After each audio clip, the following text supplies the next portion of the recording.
no ar, abre aspas, o primeiro jornal multidigital do eixo SP-Rio. Abre aspas. Apoio Sicredi. Gente que coopera, cresce. Terça-feira, 3 de março, ao vivo pelos Facebooks da SP-Rio Mais e do Jornal Vale, está no ar o Abre Aspas, direto dos estúdios da SP-Rio Mais, no Jardim Aquários, em São José dos Campos, São Paulo.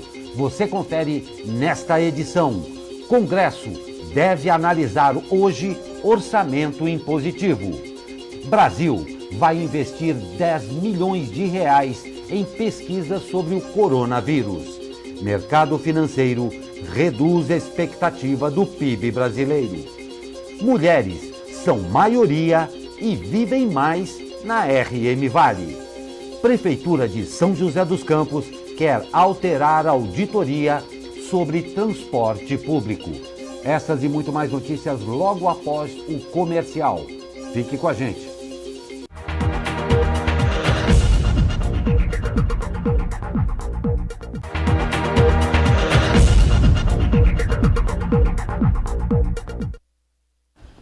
Olá, muito bom dia. Estamos de volta ao vivo com o Abre Aspas desta terça-feira, 3 de março. Comigo, o jornalista Douglas Cruz. Muito bom dia, Douglas. Bom dia, Glauco. E a nossa comentarista convidada, Adriana Ricci, especialista em investimentos. Sempre um prazer tê-la aqui na bancada, Adriana. Obrigada, Glauco. Bom dia a todos da SP-Rio Mais. E vamos às notícias.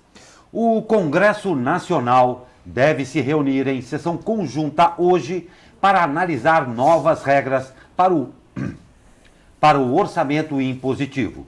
A proposta, sancionada no fim do ano, aumenta o poder dos parlamentares para indicar gastos públicos. Mas algumas regras foram vetadas pelo presidente Jair Bolsonaro. O termo orçamento impositivo se refere à parte do orçamento geral da União definida pelos parlamentares e que não pode ser alterada pelo Poder Executivo. Se a previsão estiver no orçamento, o governo federal terá a obrigação de executar a despesa, ou seja, liberar o dinheiro. Ao sancionar em dezembro do ano passado, o presidente Jair Bolsonaro vetou 10 dispositivos. Desses, 4 diziam respeito ao orçamento impositivo. Esses vetos serão analisados pelo Congresso Nacional e podem ser mantidos ou derrubados. Se forem derrubados, as regras entram em vigor e o governo pode entrar na justiça para tentar reverter a situação. Esse foi um caso que criou uma certa animosidade entre o Poder Executivo e o Congresso.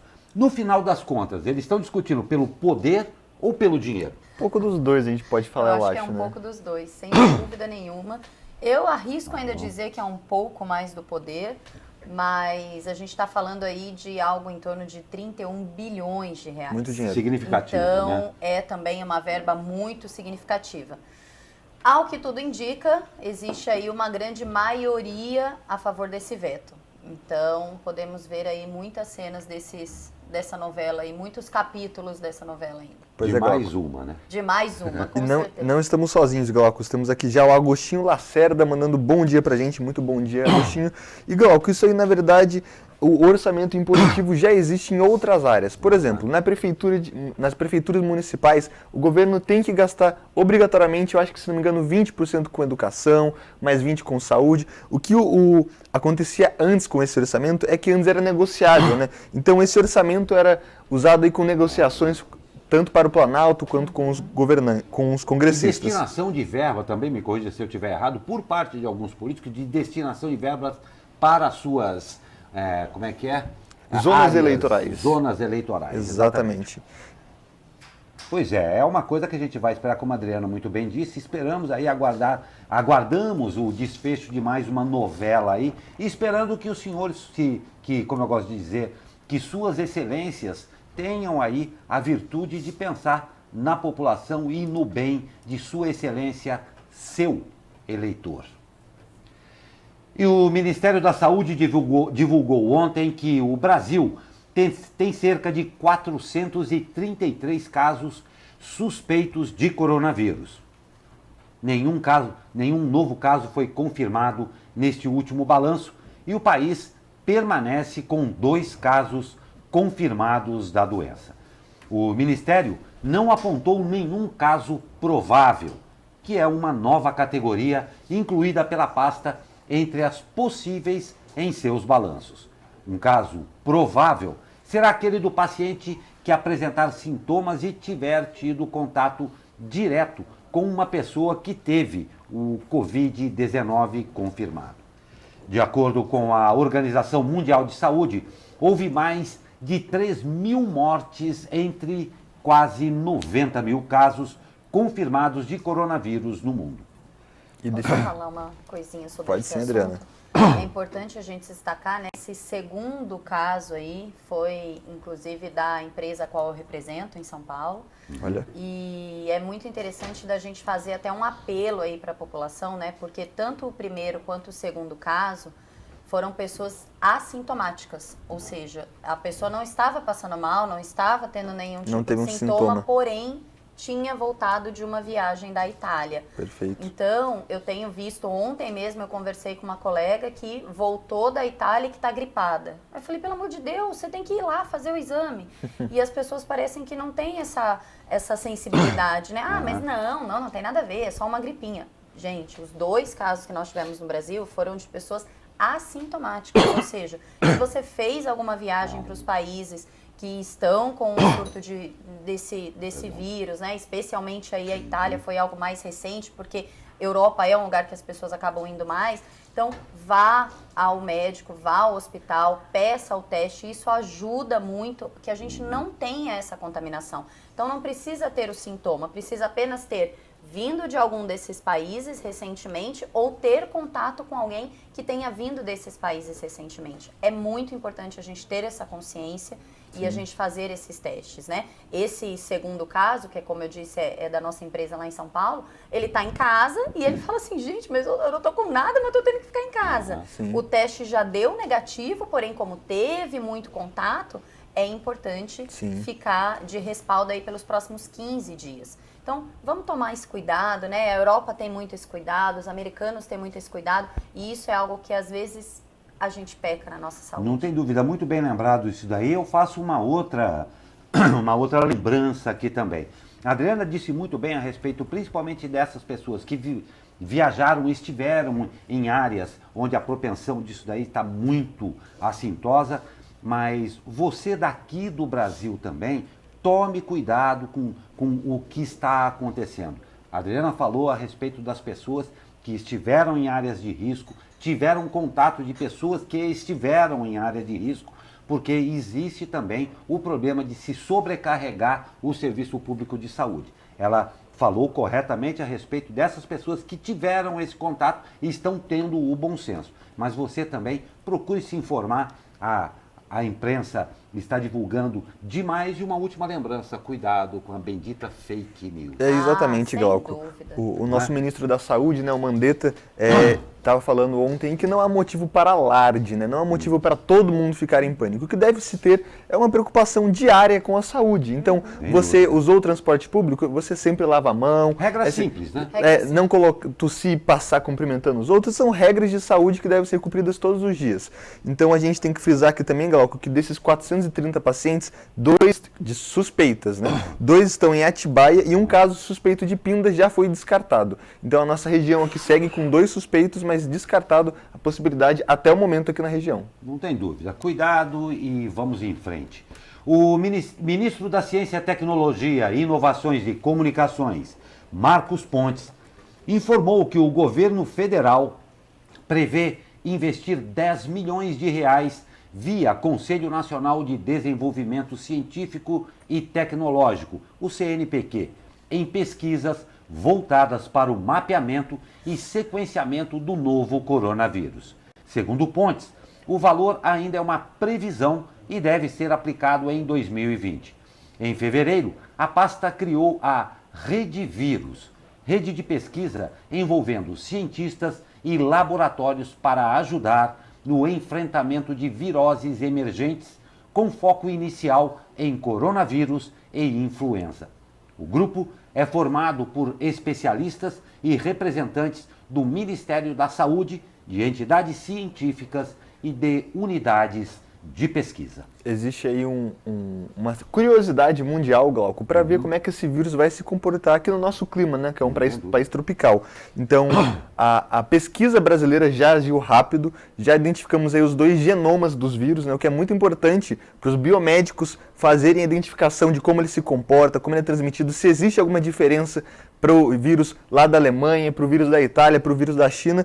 E parabéns ao ministro que também, pelo jeito, assim como o ministro da Saúde, o ministro da Ciência e Tecnologia também está agindo rápido. Igual que a gente tem participações aqui. A Ana Souza mandando aqui bom dia e mandando aqui que no caso de pânico no mundo inteiro, só no Brasil ameniza. Não, Ana Souza, o pânico, o mundo inteiro está em pânico, a gente sabe que as bolsas estão em pânico, mas muitas doenças aqui no Brasil matam muito mais do que o coronavírus. Então não é amenizar, né? É não alarmar, como a gente fala. Exatamente. Temos também o Joseph Santos mandando aqui um bom dia pra gente. Bom dia para vocês que participam aí diariamente do jornal Abre Aspas.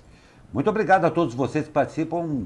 É sempre um grande prazer. E critiquem, comentem. Nós estamos aqui para fazer o Abre Aspas junto com vocês. E aqui um parênteses, um grande mérito. Eu acompanhei a pesquisa ontem.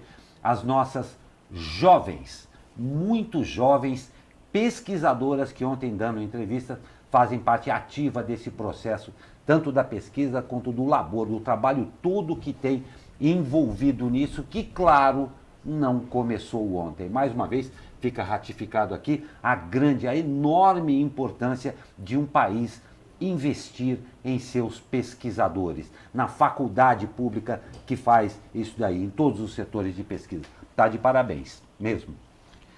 E servidores públicos, aposentados e militares da reserva devem começar a trabalhar em meados de abril para tentar diminuir a fila de pedidos e benefícios ao INSS. A expectativa do governo é de que mais de 8.000 trabalhadores nessas condições sejam contratados para o atendimento ao público. Além disso, outros 1.500 servidores aposentados do INSS serão contratados para análise interna dos processos. O presidente do INSS, Leonardo Rolim, afirmou que atualmente há 1,8 milhão de benefícios na fila, entre previdenciários e assistenciais. O tempo médio de concessão atualmente é de 80 dias.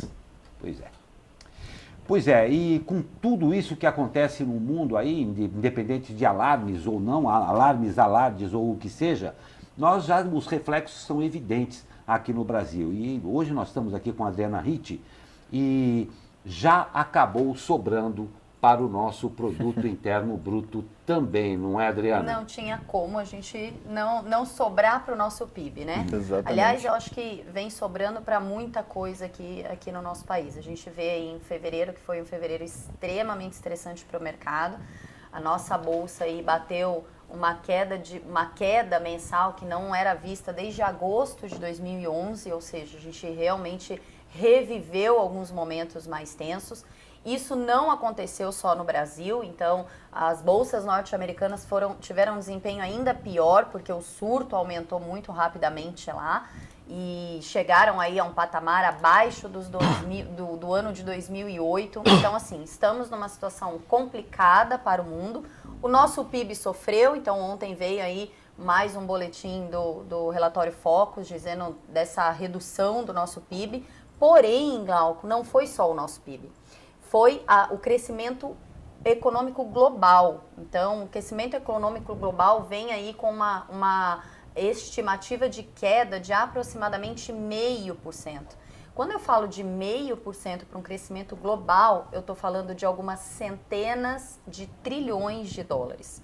Ou seja, um vírus, realmente, como que um vírus impacta tanto assim? Com as fábricas fechadas, com as indústrias fechadas, com o fornecedor que acaba não entregando os produtos na hora certa, como aconteceu, a gente viu aí algumas semanas atrás, a gente até noticiou aqui a questão da Apple, né? A Apple foi apenas uma das, porém é uma indústria muito forte, é uma empresa muito forte, então isso acaba penalizando sim o PIB de todas as economias mais fortes aí, né?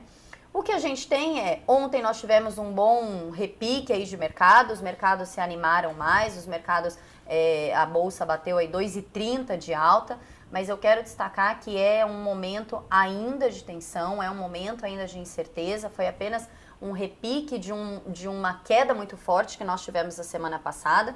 Hoje nós teremos uma informação muito importante, que é a teleconferência do G7. O G7 são as 7 maiores economias do mundo, né? Eles representam hoje aproximadamente 64% da riqueza mundial. 7 países representam 64% da riqueza mundial. Então eles vão se reunir a toque de caixa via teleconferência, né? Os ministros, não vai ter como ser pessoalmente, mas para definir realmente os estímulos. Que estímulos serão dados para as economias, o que mais pode ser feito para controlar esse surto e para controlar essa questão de baixa produtividade e de PIB em queda, enfim. Isso é uma coisa muito esperada pelo mercado, está programado aí para 7 horas da noite, horário dos Estados Unidos. Então, vamos ficar de olho nisso hoje, porque pode vir notícias muito positivas, como pode também vir aquela notícia assim, gente, teve esse repique aí, mas olha, ainda estamos numa situação complicada, né? Então, essa é a grande notícia do dia que a gente vai acompanhar aí de olhos bem abertos e bem próximo, porque isso pode realmente dar uma reviravolta positiva para o mercado. Adriana, eu gostaria de uma opinião sua. Independente do problema, da gravidade da doença, o que acaba determinando realmente a superação é a capacidade de reação do paciente, não é? Como é que você vê aí, porque ontem a gente ainda leu aqui no abre aspas, que existe, a despeito de uma queda no PIB global esse ano, uma reação quase que proporcional para o ano que vem no crescimento de China, de Estados Unidos e tudo mais. A seu ver, como é que você coloca isso? É possível? Está sendo feita uma análise plausível e razoável a respeito disso aí? Ou é só uma esperança muito boa? Não, é totalmente possível, porque nós estamos falando de países que se recuperam muito rápido, né? Então a gente consegue ver aí, só os estímulos que a gente tem visto de Japão, de Estados Unidos, de China, são estímulos assim gigantescos, e é isso que está segurando das economias não irem mais para o chão. Então, é sim totalmente plausível, nós acreditamos fielmente nisso, sim. E por que isso não dá para se recuperar ainda este ano? Porque existe todo um processo. Então, esse primeiro TRI do ano de 2020 vai ser certamente um TRI muito complicado para os PIBs, para os resultados das empresas, não tem mais como voltar atrás. E aí, não se recupera 3 meses no restante do ano, vai se recuperando à medida em que as indústrias vão funcionando, as coisas vão entrando nos eixos. E aí, para o ano que vem, sim, tudo já volta ao normal, né? E aí volta com mais força, porque, obviamente, China, Japão, Estados Unidos, que são as maiores potências mundiais, colocam todas as forças para que esse primeiro estrago aí do primeiro TRI seja superado. Então, é sim, totalmente possível. Perfeito. Vamos mais algumas participações aqui, Glauco. O Ananias Bento está colocando aqui sua fé sobre o caso do coronavírus. Muito obrigado pela sua participação. O Fernando de Matos falando aqui, bom dia pra gente, muito legal. E mais uma vez respondendo aqui aos nossos internautas, gente. O nosso Ministério da Saúde está muito preparado. Ainda não é uma pandemia, a gente tem apenas 2 casos, ainda não há registros desses casos sendo transmitidos entre brasileiros, apenas de pessoas que vieram de fora. E se acontecer isso, o Ministério da Saúde já mostrou um plano de ação no caso de um contágio interno. Então não há motivo para alarde, há motivo para preocupação, é diferente, certo? E cuidados. Nossa senhora, perfeito. De pensação. Eu quero falar mais uma coisinha nesse bloco ainda sobre a questão do dólar. Sim. Que fala-se perfeito, muito, né, exatamente. dessa alta do dólar, da alta do dólar. Então, a gente não pode... Agora sim, foi um momento mais estressante, em que a nossa moeda foi uma das moedas de países emergentes que mais sofreu. E isso acontece não é pela nossa economia, é muito importante deixar claro isso. É por conta da saída do estrangeiro daqui para levar o seu recurso de volta ao seu país de origem, para controlar os processos econômicos que estão acontecendo lá. Então, não é um problema Brasil, é um problema de lá, que aí o estrangeiro sai daqui. Então, nós tivemos sim uma alta de dólar muito forte, mas não vamos esquecer que um dos primeiros jornais que nós fizemos esse ano, nós falamos que Paulo Guedes já disse o quê? Do novo normal. O novo normal é juros baixos, dólar alto. Todos os dias eu recebo essa pergunta. Ai, Adriana, mas quando que esse dólar baixa? Mas quando que esse dólar baixa? Gente, dólar, não veremos dólar tão abaixo de 4 tão cedo. Então, a expectativa de fechamento para esse ano é na casa dos 4,20.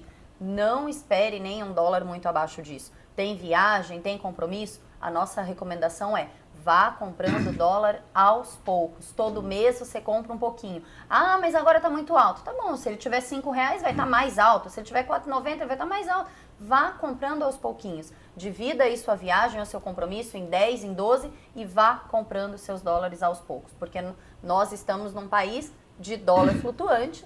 Essa é a vida. Quando vem um surto, quando vem um vírus, ele dá uma explodida e aí a gente não segura mais, né? Perfeito. Então, Adriana, desculpa, só um minuto, Doldo, eu vou abusar um pouco de você. Manda A gente está falando dessa possível recuperação significativa até para o PIB global para o ano que vem. Eu queria fazer uma pergunta para você. Num ambiente muito otimista, será que o Brasil, em primeiro lugar, fazendo a tarefa de casa, que é imprescindível ele fazer, reformas e tudo mais, menos brigas, talvez, e tal, será que pode ser um cenário melhor até para o Brasil, com esse ímpeto que as economias vêm para o crescimento do ano que vem, o Brasil também se beneficiar mais do que era previsto? É possível isso? Sem dúvida nenhuma. Isso por quê? Porque nós estamos, apesar de todos esses probleminhas que a gente tem na política, é importante hoje todo mundo saber que a política é uma coisa, a economia é outra coisa. Parece que as coisas andam ali muito concatenadas, não é bem assim. Então nós temos muito bafafá político, porém a nossa economia está muito forte. O Brasil continua em vários fóruns internacionais que a gente participa, o Brasil continua sendo a bola da vez. Então, com esses estímulos que vêm do externo, com essas situações que a gente está vivendo, aparentemente, aqui nesse momento é negativo, pode sim dar um estímulo muito maior para o Brasil para os próximos anos, porque o Brasil se torna ainda mais atraente. E nisso eu até destaco, a gente até estava falando antes de começar o jornal, né, que o mercado caiu bastante, a nossa bolsa caiu 8,5%. Em outros tempos, ela cairia 20%, ela cairia 30%. Então, ela caiu muito menos porque estamos com uma economia fortalecida. Estamos num momento muito bom de país. O nosso PIB para ano que vem, se tudo correr muito bem, é acima de 3, podendo bater até 3,5. O que está prejudicando o nosso PIB esse ano é o surto de coronavírus, que acaba prejudicando o mundo. Perfeito. Mais participações, Glauco. Jaqueline Andrade mandando bom dia para todo mundo. O Sérgio Henrique elogiando o nosso jornal, falando que esse quadro está top de economia. Muito obrigado, Sérgio. Temos um Milton Kudumatsu que fala que está acompanhando lá de Jacareí. Participem aqui com a gente do jornal Abre Aspas. Exatamente, um prazer tê-los aqui conosco. E eu vou fazer uma observação aqui, Adriana. Adriana, a despeito das nuvens cinzas no céu, você fez a minha terça-feira mais iluminada com essas possibilidades aí. Otimismo. Otimismo, exatamente. E olha só, enquanto isso nos Estados Unidos, a super terça será decisiva para os democratas. Começam hoje as votações que podem definir a nomeação do Partido Democrata para as eleições presidenciais de 3 de novembro. Haverá prévias democratas em 14 estados, além do território da Samoa Americana. Em 2016, foi na super terça que Hillary Clinton assumiu uma liderança considerada praticamente inatingível e se consolidou como a futura candidata democrata à presidência. Este ano, a super terça pode ser ainda mais decisiva, já que passou a incluir a Califórnia, estado com o maior número de delegados do país e que antes realizava suas primárias em junho. Pois é, enquanto isso em Israel, o primeiro-ministro Benjamin Netanyahu comemorou, nesta terça-feira, vitória nas eleições legislativas cruciais para a sua sobrevivência política. As pesquisas de boca de urna atribuem ao Likud de Netanyahu entre 36 e 37 cadeiras, contra entre 32 e 34 para o partido de oposição. Lembrando aí que Netanyahu enfrenta aí no próximo dia 17 de março o primeiro julgamento a respeito aí de os problemas de corrupção que ele está enfrentando, acusações lá no partido. Pela primeira vez em Israel, um líder constituído e atuando no governo sofre este tipo de condenação, não, mas de julgamento ou de investigação, principalmente. Exatamente. Glauco, essas duas notícias que você deu, né, sobre a super terça e a questão de Israel, é para a gente ter ainda mais claro que, minha gente, isso não acontece só no Brasil, não. Exatamente. Né? Então, eu ouço muito assim, essas papagaiadas aí, se fosse nos Estados Unidos, se fosse não sei onde, não é bem assim. Nos Estados Unidos tem quebra-pau feio, tem palhaçada no Congresso, tem um querendo cortar a cabeça do outro. Inclua-se a Europa também, né? Inclua-se a Europa aí também, sem dúvida nenhuma, tô falando aqui da super terça, mas é a Europa, agora você vê um líder de Israel extremamente bem conceituado, vem com esse julgamento. Exatamente. Então, assim, vamos entender que política é política no Brasil, e é política em qualquer país, e é política em qualquer continente. Então, não é só aqui que a gente tem esses problemas, né? E cabe a nós fiscalizarem. Exatamente. Eu faço minhas vossas palavras. A gente não vota lá fora, mas o seu deputado federal, o seu governador, o seu vereador, seu prefeito, seu presidente, cabe cada um de nós vistoriar o trabalho deles. Não tem dúvida, acabamos de falar do coronavírus, que tem que se prevenir, se previna antes de votar, sabendo, conhecendo o candidato, e após isso aí, cuidado sempre. Não tem que lavar a mão e passar álcool gel, cuide do seu candidato também. Exatamente. Que analogia esquisita que eu fiz. Mas vamos lá, nós vamos para um rápido comercial e eu vou fazer um convite especial para você que nos acompanha aqui ao vivo. Nós vamos ter aí no terceiro bloco uma entrevista bem legal. Nós vamos falar sobre o Observatório de Astronomia e Física Espacial da Univap aqui em São José dos Campos. Pois é, a gente tem um observatório, sim. Já em nossos estúdios, o professor Francisco Fernandes vai contar a respeito desta pérola que nós temos aqui na Univap em São José dos Campos. E claro, eu o convido a participar ao vivo. Rápido comercial, já voltamos. Fique com a gente.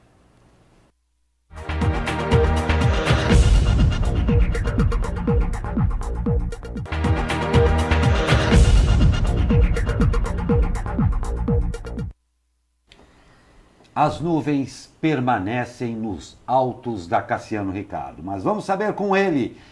Caio Souza, traga boas notícias pra gente. Meu amigo Caio Souza, fala aí, meu amigo, bom dia.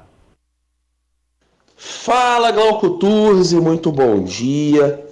A combinação de dois sistemas, uma baixa pressão no oceano e um cavado em altos níveis da atmosfera, vai deixar o tempo bem instável na nossa região novamente.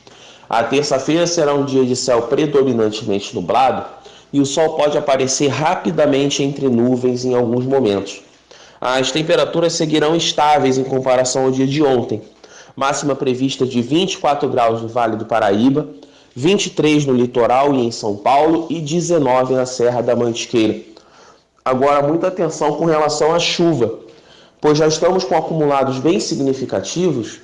Inclusive ontem tivemos alguns problemas até na região da Baixada Santista, e hoje nós podemos ter novamente acumulados de importância relevante aqui na nossa região. Por isso, é importante seguir sempre as recomendações da Defesa Civil e ficarmos atentos, principalmente em áreas de risco, alguma rachadura, algum movimento de terra suspeito, e nesse caso é importante sempre se retirar da residência e não colocar a vida em risco. Essas condições de instabilidade seguirão na região até o final da semana, por isso é importante realmente seguir sempre as recomendações da Defesa Civil. Caio Souza, direto da Sala de Operações do Tempo Vale, para o jornal Abre Aspas. Muito obrigado, Caio Souza. Realmente muito importante a sua lembrança, a atenção ao que acontece ao seu redor. Aos que moram em áreas de risco, ficar muito atento, vigiar o vizinho, pedir para o vizinho também te vigiar, muito importante mesmo. Caio Souza, muito obrigado, um grande abraço a você e a todos aí do Tempo Vale. E o que o Caio até citou, e realmente lá na Baixada Santista foi muito sério o que aconteceu. 9 pessoas morreram na madrugada de hoje, lá na Baixada Santista, claro, por conta das chuvas que atingem a região. Segundo o Corpo de Bombeiros, entre os mortos estão um casal que foi soterrado em São Vicente e um bombeiro que atuava num resgate em Guarujá. 6 pessoas estão desaparecidas. Conforme matéria do G1, além das mortes, a região também registrou diferentes pontos de deslizamento de terra e alagamentos. O coordenador estadual da Defesa Civil, Coronel Walter Niacas Júnior, está na região para se reunir com prefeitos e avaliar as primeiras necessidades. Dados do Núcleo de Gerenciamento de Emergência da Defesa Civil do Estado indicam que o acumulado nas últimas 12 horas de chuva no Guarujá foi de 282 milímetros. Em Santos, de 218 milímetros. A previsão para hoje é de chuva moderada a forte em todo o litoral de São Paulo. Pois é, Glauco, na sexta-feira a gente estava aqui falando no Abre Aspas, né, que a Defesa Civil emitiu um alerta de chuvas de até 150 milímetros para a nossa região, Litoral Norte e Baixada Santista. Então, é uma chuva muito forte, como a gente viu aí até com aviso, a gente viu um bombeiro, uma pessoa que é especializada nesse caso, então a gente tem que tomar muito cuidado, ter muita atenção aí com o que acontece com essas fortes chuvas. Não tem dúvida, e olha só, os números foram, a previsão é de 150 para o litoral. 218. No Guarujá foram 282 milímetros, em Santos... 218. 282? No Guarujá foi 282, em Santos 218. Quer dizer, é muita água. E, Glauco, é muito legal a gente frisar que a gente entrevistou também na semana retrasada, se não me engano, o chefe da Defesa Civil aqui do São José, que deu uma explicação muito simples do que são esses milímetros. Você pega 1 metro cúbico e joga 282 litros de água dentro dele. Então, imagine isso numa terra, né? Muita água, né? Nossa Senhora, é demais. E só uma observação aqui, não sei se vocês concordam, tragédia, o volume altíssimo de chuva, indiscutivelmente, mas isso acaba revelando o que de pior nós temos em termos de infraestrutura quando ela existe. Então, seria muito bom que os ditos governantes, como eu gosto de dizer, suas excelências, vissem com muito cuidado isso daí. Claro, volumes exacerbados de chuva, mas o que revela a nossa infraestrutura paupérrima, e é essa que é uma grande verdade. Glauco, temos mais uma interação. Douglas Xavier mandando bom dia aqui pra gente. Muito bom dia para você, Douglas. Muito bom dia, Douglas, e a todos vocês que, a despeito de estarem quietinhos por aí, nos acompanham também. E olha só, presta bem atenção nessa notícia que é bem interessante. A região metropolitana do Vale do Paraíba tem mais mulheres do que homens. Pois é, e os indicadores mostram que elas vivem mais. A região metropolitana do Vale do Paraíba e Litoral Norte é formada por 51% de mulheres. Os dados são da Fundação SEAD. A projeção da Fundação é que elas sejam cerca de 1.360.000. Diferença de quase 60 mil mulheres a mais do que homens, que são apenas 1.300.000. Contabilizados ambos os sexos, o total de habitantes da RM Vale é estimado aí em 2,48 milhões de habitantes. Outro dado interessante do estudo divulgado ontem é que as mulheres do nosso estado vivem até 6 anos a mais do que os homens, principalmente pelo maior cuidado com a saúde na idade adulta e na velhice. A expectativa de vida entre elas é de 80 anos. Com isso, a população feminina, claro, tende a crescer mais do que os homens aqui no Vale.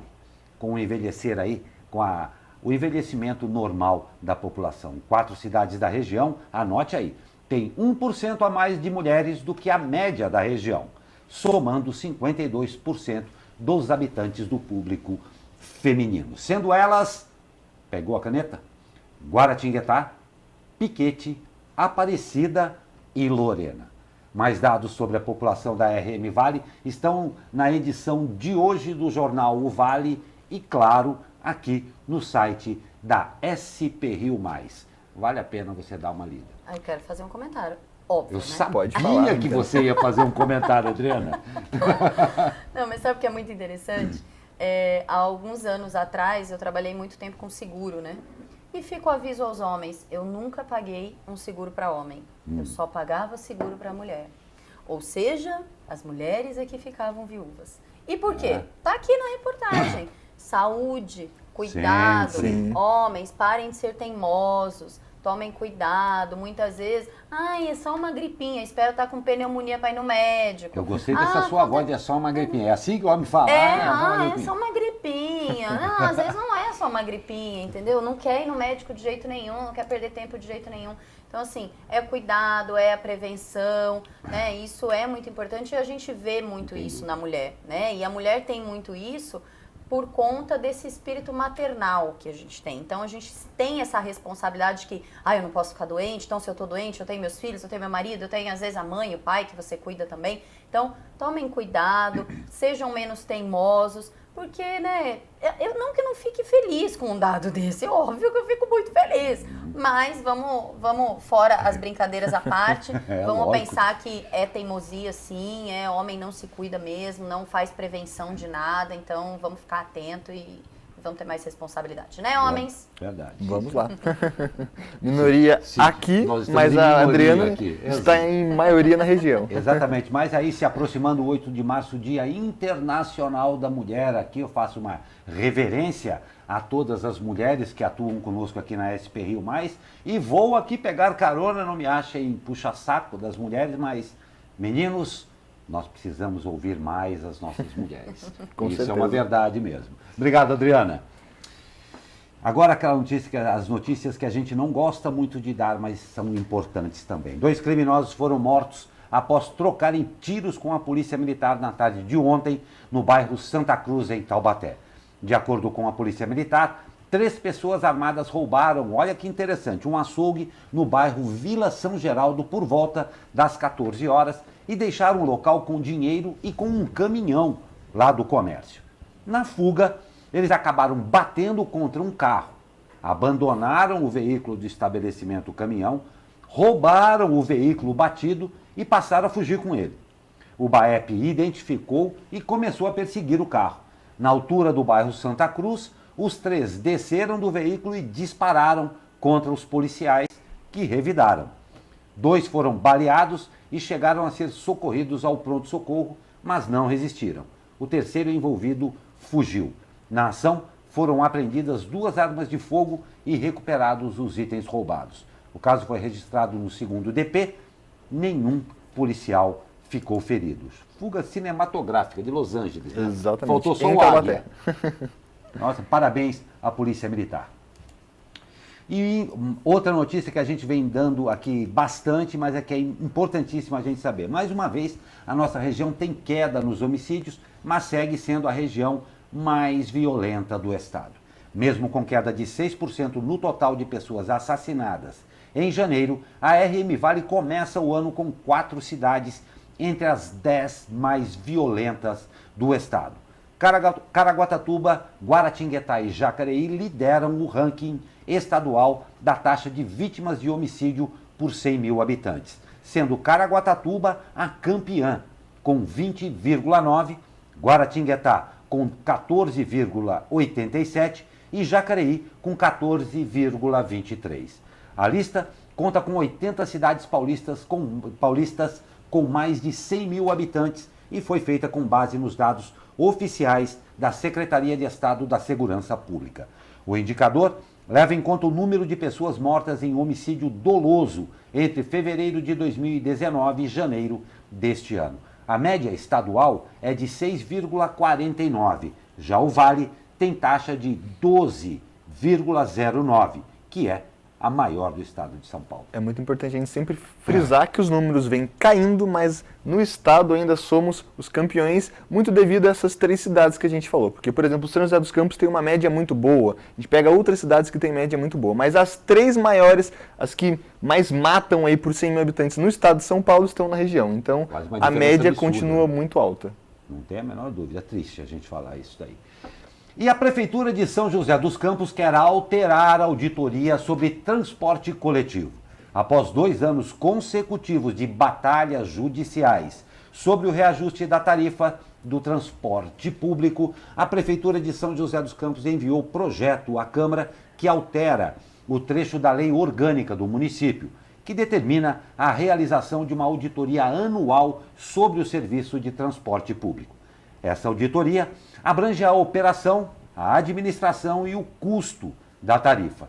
A auditoria, de acordo com a norma, deve ser acompanhada por uma comissão representativa da comunidade que divulgará relatório pormenorizado de suas atividades. Pela proposta enviada à Câmara, será feita uma auditoria periódica. O texto não diz qual será a periodicidade da auditoria, que hoje é anual. Além disso, a proposta retira da lei a obrigatoriedade de que a comissão seja formada pela comunidade. A nova auditoria seria formada por representantes da Câmara, de associações de moradores, de estudantes, de trabalhadores do setor e das concessionárias. Para a Defensoria, esse trecho da lei foi desrespeitado nos processos de reajuste da tarifa em 2019 e 2020. Já o governo Felício defendia que a tramitação havia sido regular, pois o Comob havia sido criado para substituir a comissão da comunidade.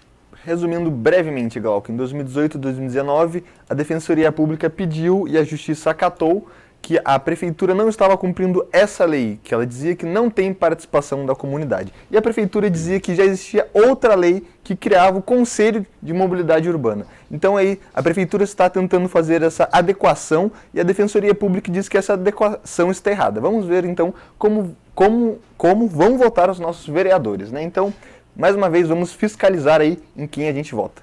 Pois é uma coisa para a gente encerrar rapidamente aqui. É muito triste a gente ver que no final das contas, depois de todo o blá blá blá que existe, continua a população sofrendo no dia a dia. Tá? Representatividade é importante, mas decisão própria e que aconteça no prazo determinado é melhor ainda, porque vai-se aí uma batalha judicial então, em que está se discutindo quem tem direito a falar o quê, e o transporte público continua um lixo. A gente tem que dormir com esse barulho para ver se alguém acorda em uma determinada hora para saber se a coisa vai funcionar. Nós vamos para um rápido comercial e eu reitero o convite a você participar já aí no próximo bloco de uma entrevista para lá de especial, que a gente vai conhecer um pouco mais do Observatório de Astronomia e Física Espacial da Univap. E já aqui em nossos estúdios, o professor Francisco Fernandes. Está convidado, é rapidinho depois do comercial. Fique com a gente.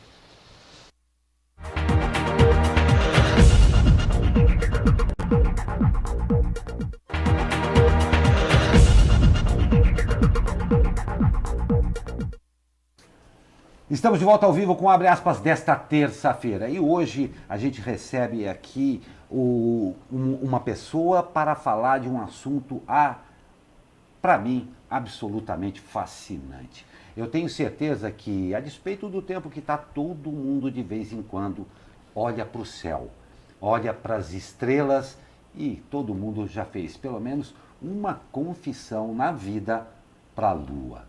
E quando a gente olha lá para o céu, a gente nem imagina, talvez, o quanto e o que tem lá em cima. E aqui em São José, aqui na nossa Univap, em São José dos Campos, aqui na Univap, tem já, desde 2011, um observatório de astronomia física e espacial que fica nas quartas-feiras aberto para receber você que quer conhecer um pouco mais dessa maravilha chamada céu. A gente recebe hoje o professor Francisco Fernandes. Eu fiz essa abertura meio emocionada aí, porque realmente, professor Francisco, eu sou um fã e olha, vou falar para o senhor, eu não sabia que o observatório ficava aberto aí nas quartas-feiras. Acho que pelo menos uma audiência cativa vocês vão ganhar lá. Seja muito bem-vindo, um prazer recebê-lo aqui hoje. Eu que agradeço, né, de estar aqui podendo falar um pouco, de divulgar um pouco do que a gente faz lá, né? E é importante essa divulgação científica, que faz parte do que a Univap faz, que é uma universidade comunitária, né? A gente tem o ensino, a pesquisa, e essa extensão que é um pouco de trazer para a comunidade um pouco do que a gente faz. Perfeito. E professor, para a gente começar, o que é o observatório, né? Porque muita gente se pergunta, a gente vê aquela cúpula lá em cima bonita, mas o que é? A gente chega lá e tem um telescópio, a gente só chega e é um espaço privilegiado para observar o céu, como é que funciona? Então, o observatório, ele é, né, o nome já está dizendo, ele tem instrumentos de observação do céu, né? Então, nós temos telescópios, tem a cúpula, que tem o telescópio principal, que tem 30 centímetros. Olha só. Além desse, a gente tem uns telescópios que são portáteis, então a gente pode até montar lá fora, levar para as escolas, às vezes a gente faz isso, para fazer observação do céu, né? E tem uma área também de exposição do hall principal e um auditório, onde a gente tem as palestras, os minicursos.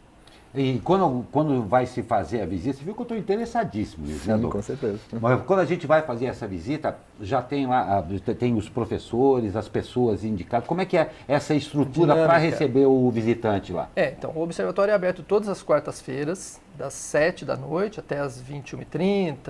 Às vezes a gente até estende mais, dependendo do número de visitantes. Ele é aberto para qualquer pessoa, em grupos pequenos, não precisa fazer nenhum agendamento. É só chegar e observar. Ele é totalmente gratuito, né? Só grupos grandes, por exemplo, se tem uma escola, né, um professor quer levar um grupo de alunos, com mais de 10, 15 pessoas, a gente pede para agendar, né? Porque se não chegar muita gente, a gente pode não oferecer um serviço bacana. Mas geralmente tem uma palestra inicialmente, às 7 horas, principalmente porque a gente recebe escola todas as quartas-feiras. Então faz uma palestra e depois faz a observação. Então, dependendo do que tiver visível no céu daquela noite, é mostrado, né? Então, a dinâmica é essa. Então, a gente tem palestras, tem observação e tem uma área que tem alguns experimentos para ser mostrado. Então, e o principal é esse bate-papo, né? Porque a gente tem monitores, né? Tem professores e tem alunos dos nossos cursos de pós-graduação. Tem os alunos também? Tem. Nós temos monitores que são voluntários, né? Na verdade, a gente tem um monitor que tem uma bolsa mesmo, mas os outros alunos, tanto da graduação quanto da pós-graduação, são voluntários. Então, eles também ajudam nessa parte de receber o público e transmitir todas as informações e tal. E essas palestras são voltadas exatamente ao que o pessoal vai ver, né? Porque às vezes a gente, logicamente, a Lua todo mundo conhece, mas tem várias estrelas e às vezes a gente confunde com planeta, estrela. Como é que funcionam essas palestras? Como é que é essa dinâmica lá para ensinar também, né?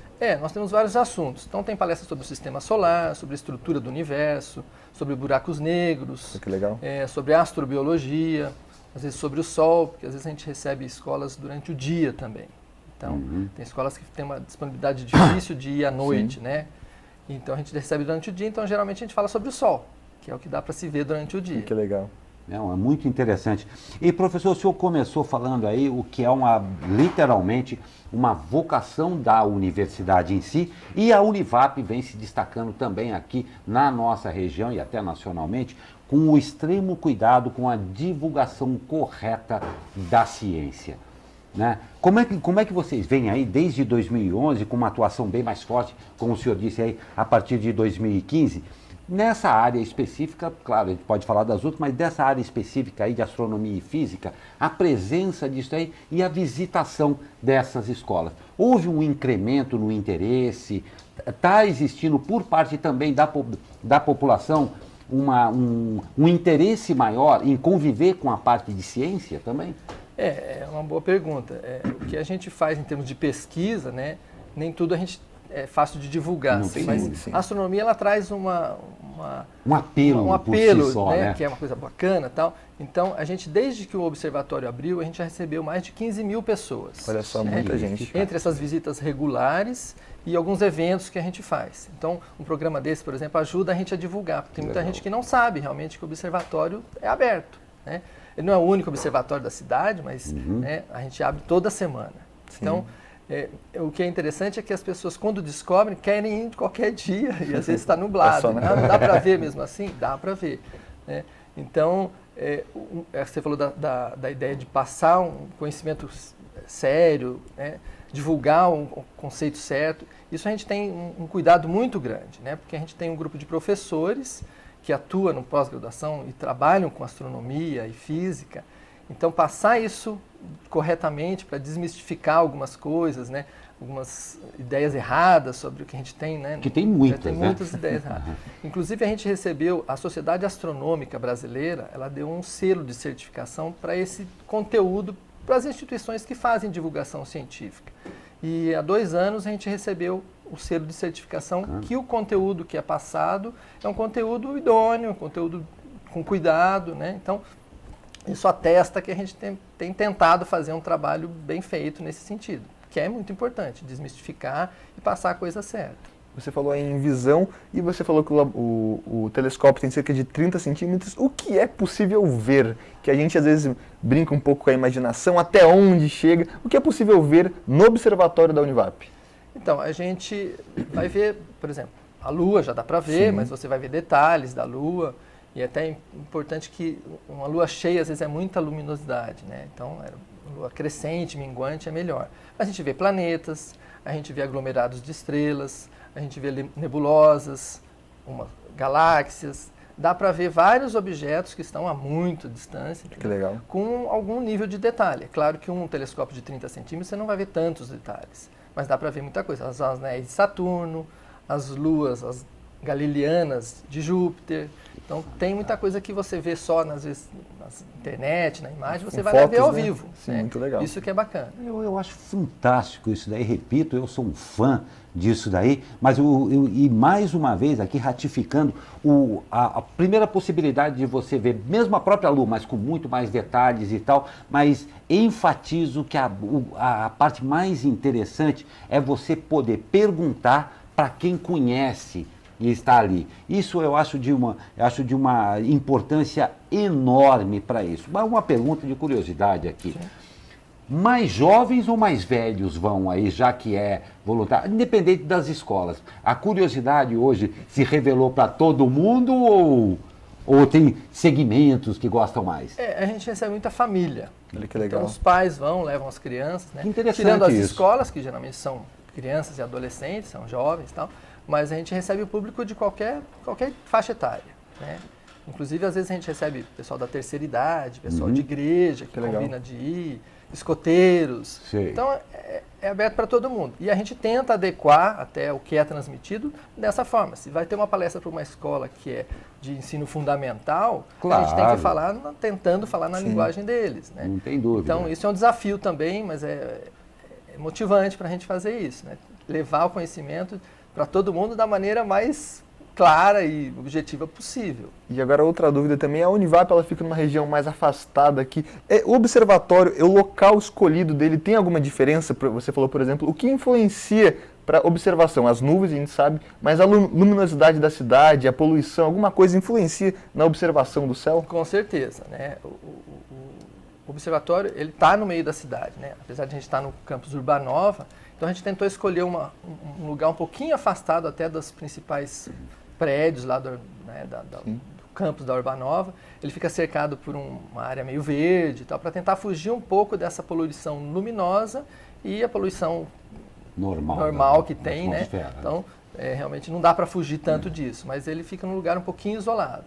Perfeito. Então, para quem se interessou, como é que faz para visitar, onde fica, para a gente passar um serviço aí para o pessoal que assistiu, gostou e quer conhecer? Então, o observatório ele abre todas as quartas-feiras, a partir das 19h, independente do tempo, mas é legal escolher uma noite. Provavelmente amanhã não vai ser um bom dia, né, dadas as nuvens. Ele fica no campus Urbanova, da Univap. Então, na portaria eles podem informar direitinho onde é, você tem que pegar uma estradinha até de terra e tal. Mas é um lugar bem bacana. Então, a gente terá o maior prazer em receber muita gente, né? E se tiver um grupo grande, tem que fazer um agendamento pelo site da Univap. Perfeito. E mais informações também estão ali no site da Univap, né? Só retificando, a Univap fica na Avenida Shishima Rifumi 2911, então, Observatório de Astronomia e Física da Univap. Muito legal. A Univap é lá na Urbanova. Urbanova. O pessoal do interior adora saber, lá na Urbanova. Falou o nome de rua, complica tudo para ver quem é do interior. Professor Francisco, agradeço demais a sua participação aqui. Professor Francisco Fernandes, lá da Univap, que falou com a gente a respeito do Observatório de Astronomia e Física Espacial. Vai aqui também o parabéns à Univap, que muito bem o professor Francisco lembrou, função da universidade trazer à grande população o conhecimento. E o conhecimento começa com a curiosidade. Se a gente tem onde saciar essa curiosidade, quem sabe aí em breve teremos aí grandes cientistas, não só dessa área, mas saindo. Mas é porque antes alguém se preocupou em disponibilizar o conhecimento. Está de parabéns a Univap. Muito obrigado, professor Francisco. Eu que agradeço. Obrigado. Pois é, agora vamos de esporte. E ó, infelizmente a situação ficou difícil, hein? Pela 24ª rodada do NBB, o São José Basquete perdeu para o Botafogo por 87-81, ficando cada vez mais longe de tentar uma vaga entre os 12 primeiros colocados que avançam aos playoffs. Foi a segunda derrota consecutiva dos comandados do técnico Paulo César Jaú, que ocupa agora a 14ª posição na tabela com 29 pontos. Agora, o time da região volta a jogar na quinta-feira, quando recebe o Flamengo, novamente no Lineu de Moura. E a partir de agora, vale tudo. A fase de grupos da Copa Libertadores, que será decidida no Maracanã em novembro, começa a rolar hoje em todo o continente sul-americano. Dos 32 clubes que iniciam a fase de grupos, 14 já ergueram a taça. Dessa forma, são 18 equipes em busca do título inédito. Pelo histórico recente, Boca e River são candidatos diretos aí contra o multicampeão Flamengo. No Brasil, a concorrência principal do rubro-negro carioca é o São Paulo, Grêmio e Palmeiras, em função dos altos investimentos.